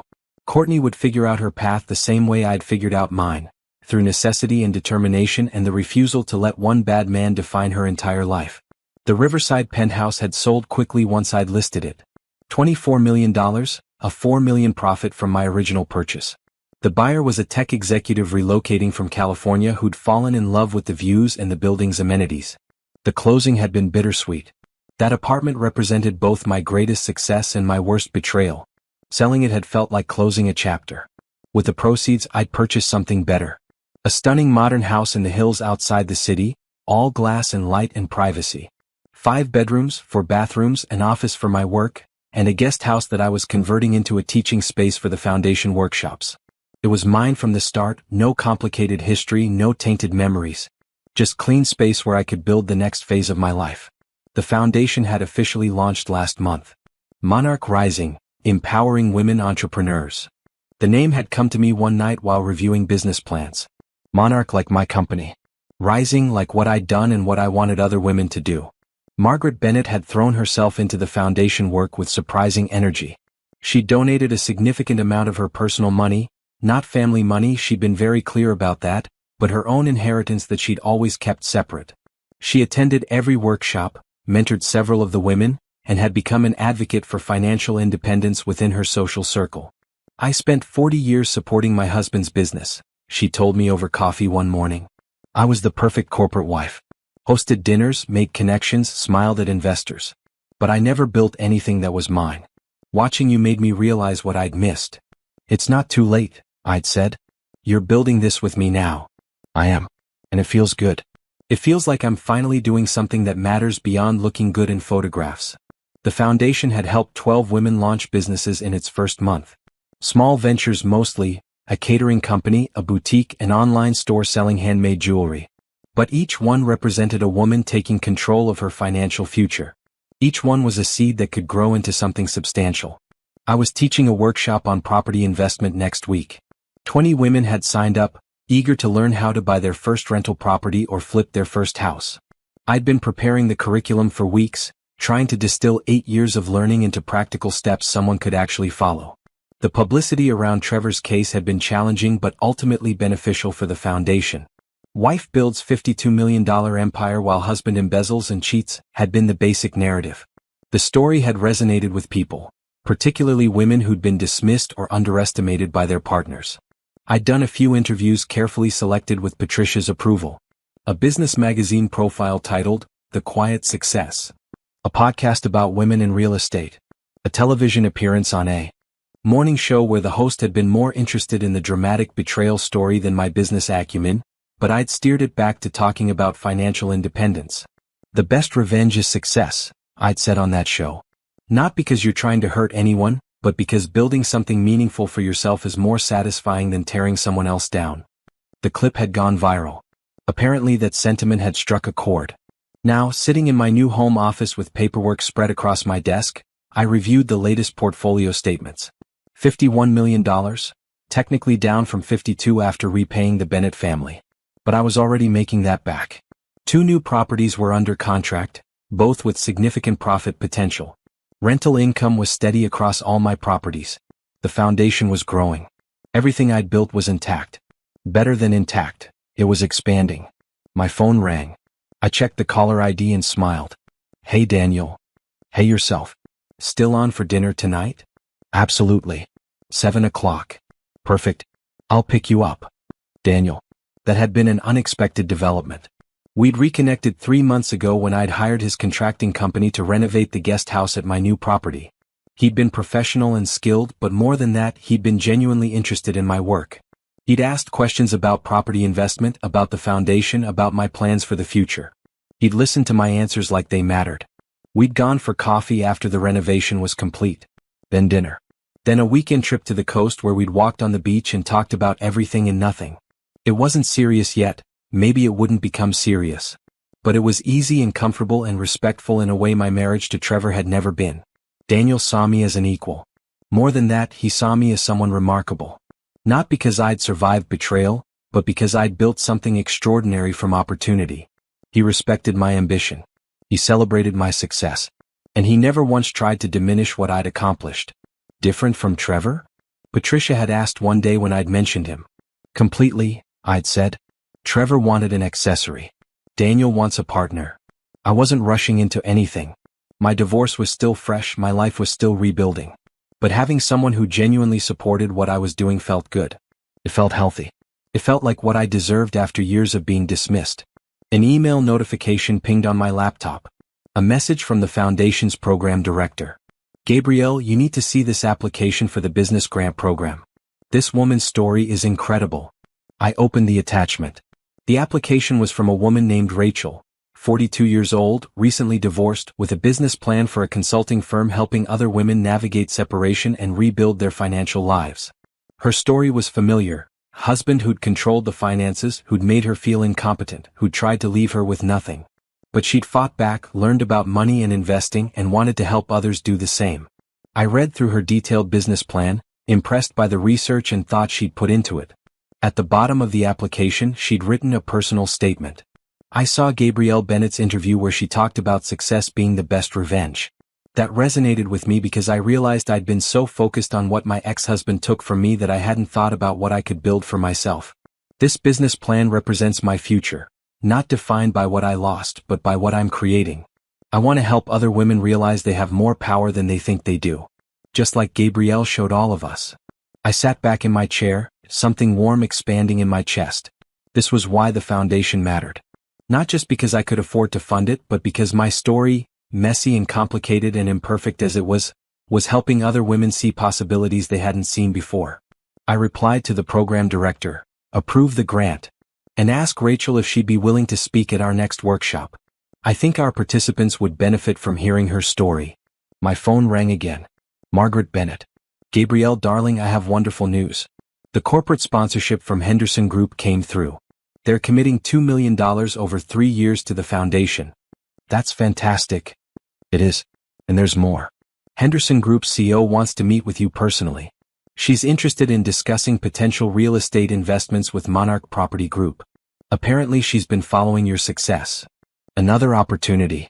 Another door opening. Another chance to expand what I'd built. Set up the meeting, I said. Next week if possible. After I hung up, I stood and walked to the floor-to-ceiling windows in my office. The view showed rolling hills and forest, privacy and peace. My new home. My clean slate. My foundation for whatever came next. 8 months ago, I'd stood in a coffee shop watching security footage of Trevor bringing his pregnant mistress into my apartment. 8 months ago, I'd been planning revenge, calculating destruction, preparing to tear down everything Trevor thought he'd built.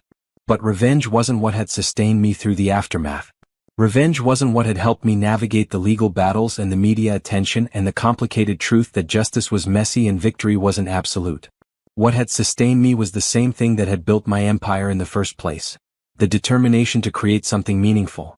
The refusal to be diminished. The commitment to use whatever opportunities one had, even opportunities born from betrayal, to build something better.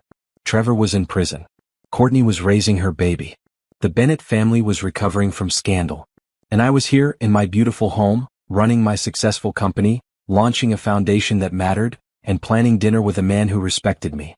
The fallout from Trevor's betrayal hadn't destroyed me. It had freed me. Freed me to stop hiding my success. Freed me to stop pretending I was less than I was. Freed me to build something even bigger than the empire I'd created in secret. And that freedom, that opportunity to step fully into my power without apology or hesitation, that was worth more than any revenge could ever be. 9 months post-divorce. Spring had arrived with cherry blossoms and longer days and a sense of new beginnings that felt almost too perfect to be real. I stood in the guest house at my property, now officially the Monarch Rising Education Center, watching 25 women arrange themselves in the renovated space. Comfortable chairs, large screens for presentations, working tables for collaboration. Everything designed to make learning about business and finance feel accessible rather than intimidating. Thank you all for coming to our Advanced Property Investment Workshop, I said, moving to the front of the room. I know many of you attended our introductory sessions last month. Today we're going deeper, how to identify emerging markets, how to calculate renovation ROI, how to negotiate with contractors and compete against corporate buyers. The women in the audience were diverse in age, background, and experience.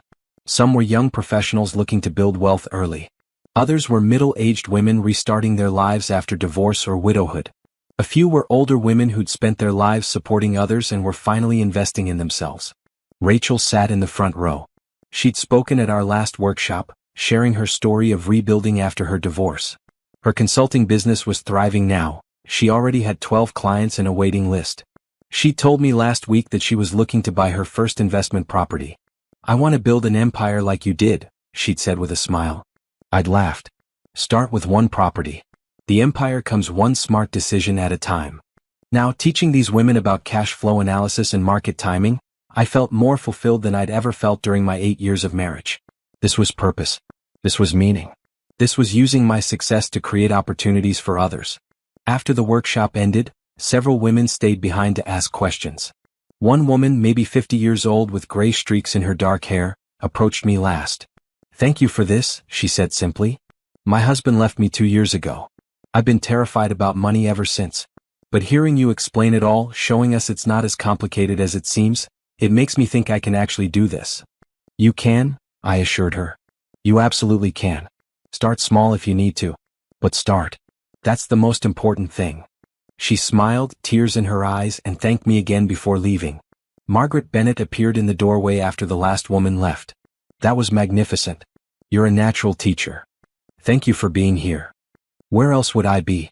This foundation is the most meaningful thing I've ever been part of." She settled into one of the chairs, gesturing for me to join her. "I have updates on the expansion plans." Over the past few months, Margaret and I had been working on growing Monarch Rising beyond just our local area. We'd secured funding for satellite education centers in 3 other cities. We'd partnered with several universities to offer certification programs. We'd created an online platform for women who couldn't attend in-person workshops.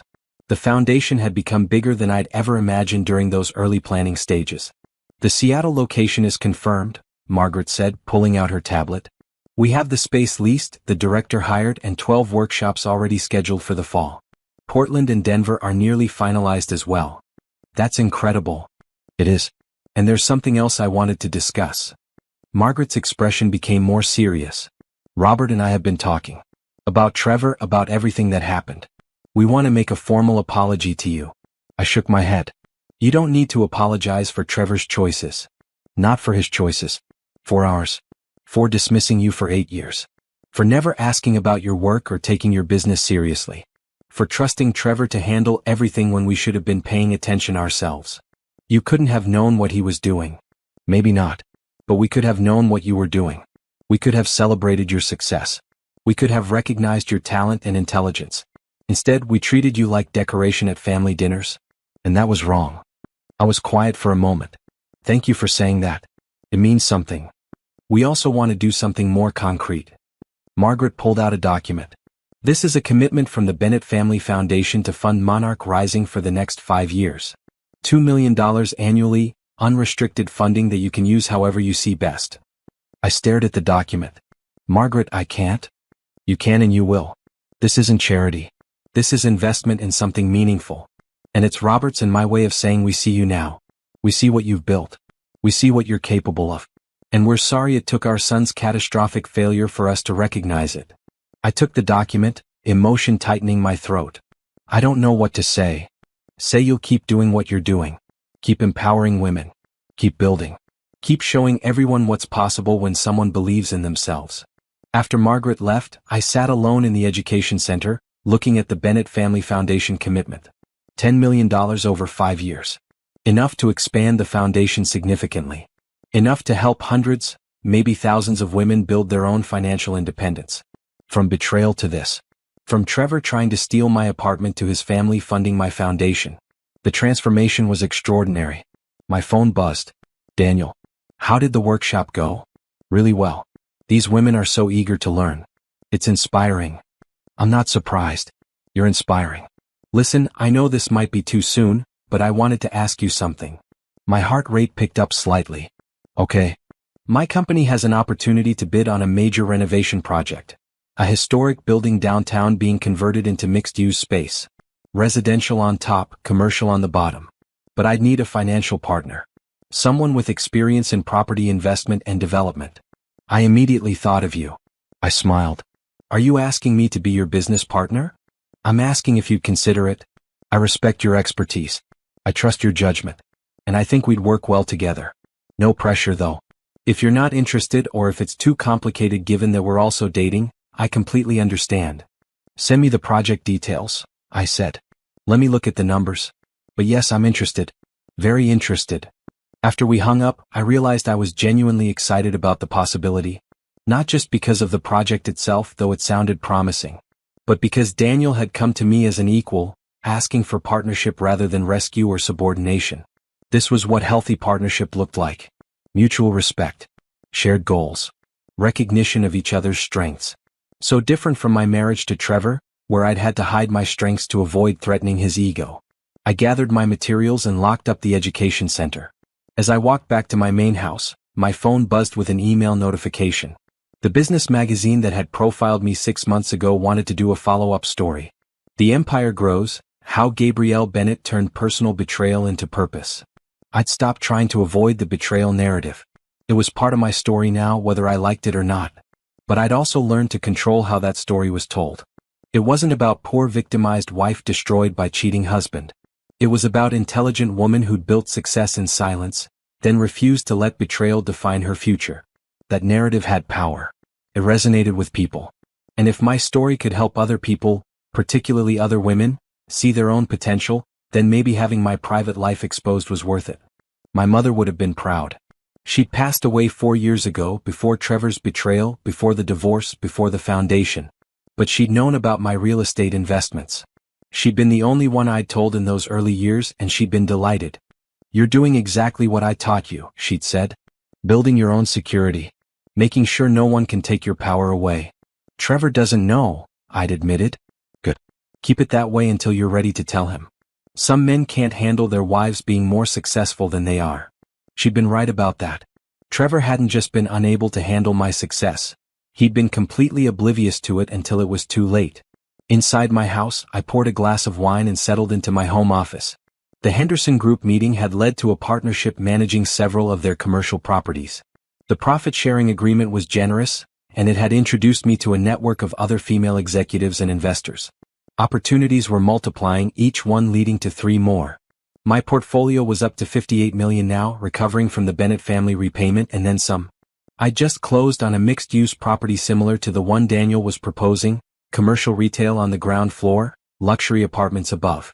The project was already 60% leased before construction was even complete. I was building an empire that felt more solid than ever. But more importantly, I was building a legacy. The foundation would continue long after I was gone. The women I was training would go on to train others. The businesses we were helping launch would employ people, serve communities, create value. That mattered more than any amount of money in my bank account. My phone buzzed again. A text from Trevor's mother. "Trevor is being released early. He wanted me to tell you. He plans to stay in a halfway house and complete his parole in another state. He won't be contacting you. He just wanted you to know he's sorry for everything and he hopes you're well." I stared at the message for a long moment. Trevor, released after 11 months instead of 18. Starting over in a new state with nothing. No family support, no career prospects, no money. Living in a halfway house and trying to rebuild from absolute zero. Part of me felt satisfaction at that. Justice served. Consequences delivered. But mostly I just felt nothing. No anger, no vindication, no residual hurt. Trevor was just a man who'd made terrible choices and was now living with the results. He wasn't my problem anymore. He wasn't even my story anymore. I texted back, "Thank you for telling me. I hope he finds peace." And I meant it. Not because I'd forgiven him or forgotten what he'd done, but because holding on to anger would only hurt me. Trevor had already cost me 8 years. I wasn't giving him any more of my time or energy. I deleted the text thread and went back to reviewing property reports. Later that evening, Daniel arrived for dinner. We ate on my terrace overlooking the hills, talking about the renovation project he wanted to bid on. I reviewed the financials he'd brought, asked questions about construction timelines and subcontractor relationships, calculated potential returns. "You're brilliant at this," Daniel said, watching me work through the numbers. "I've had a lot of practice. Still, the way you see opportunities other people miss, the way you calculate risk, it's impressive." I smiled. "You know what's impressive? That you're not threatened by it. That you asked me to partner with you because of my skills, not despite them. Why would I be threatened by your success? Your success doesn't diminish mine. If anything, partnering with you makes my company stronger. You'd be surprised how many men don't see it that way. Then they're idiots." Daniel reached across the table and took my hand. "You're extraordinary, Gabrielle. Building what you've built, surviving what you survived and then using all of it to help other people. That's who you are. Why would anyone want to diminish that? I squeezed his hand, feeling something warm and hopeful expanding in my chest. Maybe this was what the next chapter looked like. Partnership instead of competition. Support instead of dismissal. Building something together rather than in secret. Let's do it, I said. The renovation project. Send me the partnership proposal and I'll have my attorney review it. But yes, I'm in. Daniel grinned. Really? Really? I think we'll build something amazing together. And looking at him across the table, at the project plans spread between us, at the view of the hills behind him and my beautiful home around us, I believed it. This was what rebuilding looked like. Not revenge, not destruction, not dwelling on past betrayals. But creation, partnership, purpose, building something better than what had been lost. Trevor had tried to take everything from me. Instead, he'd given me the push I'd needed to stop hiding, to reveal my empire, to step fully into my power, to build something that mattered beyond just wealth. That was the real victory. Not that Trevor had lost everything, though he had, but that I'd gained something far more valuable than revenge. I'd gained myself, my voice, my platform, my purpose, and I was just getting started. 1 year after the divorce, the ballroom of the Henderson building, one of the properties I now partially managed, glittered with lights and elegantly dressed people. The Monarch Rising Foundation's first annual gala, celebrating a year of growth, impact, and empowerment. I stood near the entrance in a midnight blue gown, greeting guests as they arrived. Business leaders, philanthropists, the women we'd helped through our programs, media representatives. Everyone who'd been part of the foundation's extraordinary first year. Margaret Bennett arrived with her husband, both dressed formally. Robert approached me first. "Gabrielle," he said, extending his hand. "This is magnificent. You should be very proud. Thank you, Mr. Bennett. And thank you for your family's support.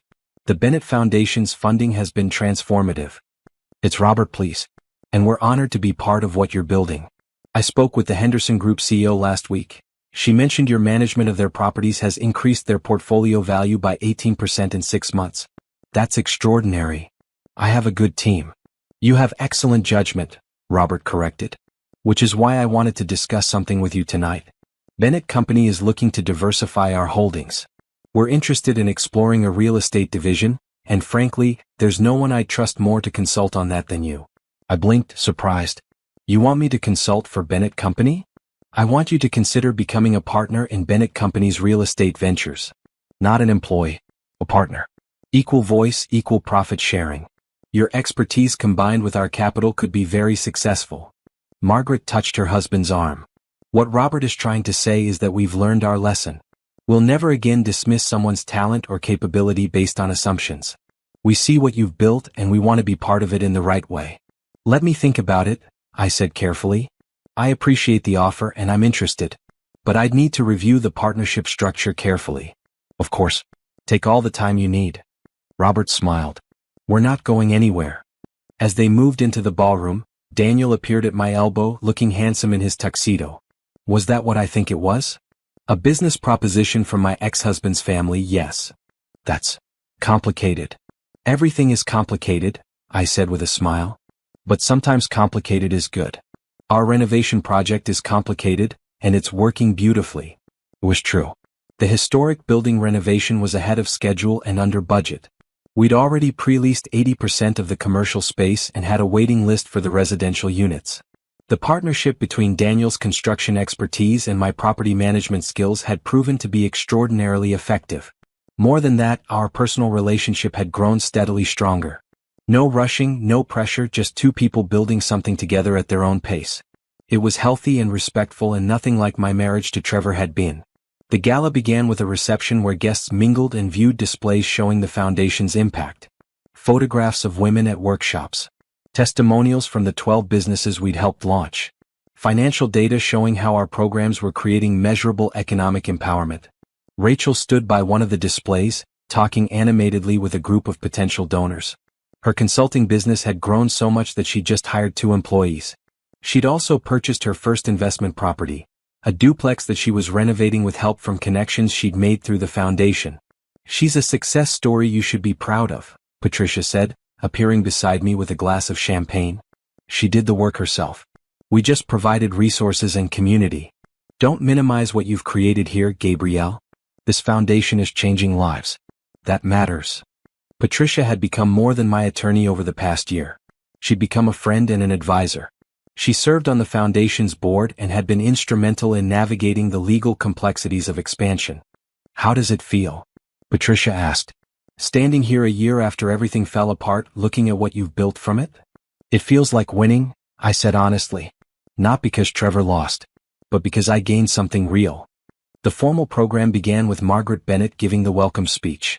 She spoke eloquently about the foundation's mission, about the importance of financial independence for women, and about how her own perspective had shifted over the past year. I spent 40 years as a supportive spouse, she told the crowd, which is a valuable role, but it shouldn't be the only role available to women. Watching Gabrielle build an empire while navigating personal betrayal showed me what's possible when women refuse to be limited by others' expectations. This foundation exists to multiply that possibility for as many women as we can reach. The applause was thunderous. Then it was my turn to speak. I walked to the podium looking out at 200 faces and took a breath. A year ago, I began, I was sitting in my office watching security camera footage of my husband bringing his pregnant mistress into an apartment I owned, an apartment he had no idea belonged to me.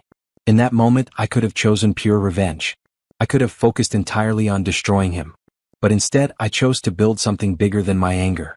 I chose to reveal the empire I'd created in secret and use my story to help other women realize they can build their own empires too. I paused, making eye contact with women throughout the room. Monarch Rising isn't about revenge. It's about transformation. It's about taking whatever situation you're in, whether that's betrayal or loss or simply being dismissed and underestimated, and using it as fuel to build something meaningful. Not in spite of the obstacles, but because of them. I talked about the 12 businesses we'd launched, the 3 satellite locations we were opening, the 500 women who'd gone through our programs, the partnerships we'd formed with corporations and universities, the vision for the next 5 years. Someone asked me recently if I'd do anything differently. I said, if I'd go back and change the past if I could. And the truth is no. Because that painful experience gave me the courage to stop hiding. It forced me to step fully into my power. It led directly to this foundation and everything we're building here. I looked at Margaret Bennett, at Patricia, at Rachel and the other women whose lives had been transformed. At Daniel supporting me from his seat. At the business leaders who'd taken me seriously in ways Trevor never had. The best revenge isn't destruction, I concluded. It's creation. It's building something so meaningful and successful that the person who wronged you becomes irrelevant to your story. That's what this foundation represents. That's what we're helping hundreds of women achieve. And that's what I want to leave as my legacy, not that I survived betrayal, but that I transformed it into opportunity for others. The applause was overwhelming. As I left the podium, women approached me from all directions, sharing their stories, thanking me for the foundation, asking questions about programs and opportunities. This was impact. This was meaning. This was everything I'd hoped to build. Later in the evening, after the formal program ended and guests were mingling again, I stepped outside onto the terrace for a moment of quiet. The city spread out below me, lights twinkling in the darkness. My phone buzzed. A text from an unknown number. Saw the coverage of your gala. What you've built is incredible. I'm truly sorry for everything. I hope you know that. Trevor. I stared at the message for a long moment. Then I typed a response. Thank you. I hope you're building something meaningful for yourself too. I didn't block the number, but I also didn't save it. Trevor was my past. He would always be part of my story, the betrayal that forced me to reveal my success, but he wasn't part of my future. My future was this foundation. The properties I was developing with Daniel. The partnership Robert Bennett had proposed. The women I was helping empower. The empire I was continuing to build, but this time in the open with no secrets and no apologies. Daniel joined me on the terrace. Everything okay? More than okay. I leaned into him looking out at the city. I was just thinking about how much has changed in a year. You've built something extraordinary. We've built something extraordinary, I corrected. The renovation project, our partnership, that's ours together. Fair point.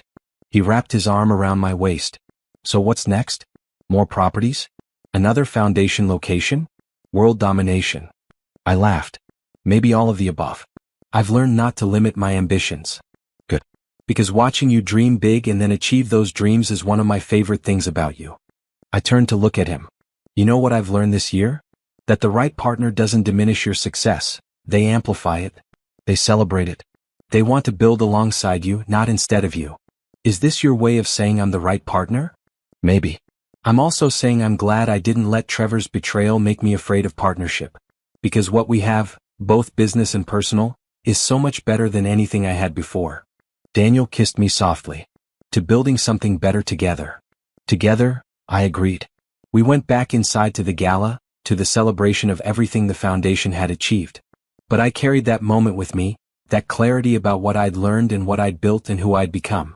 Trevor had tried to steal my apartment, my money, my life. Instead, he'd given me the push to claim my power completely. To step out of the shadows and into the spotlight. To transform private success into public impact.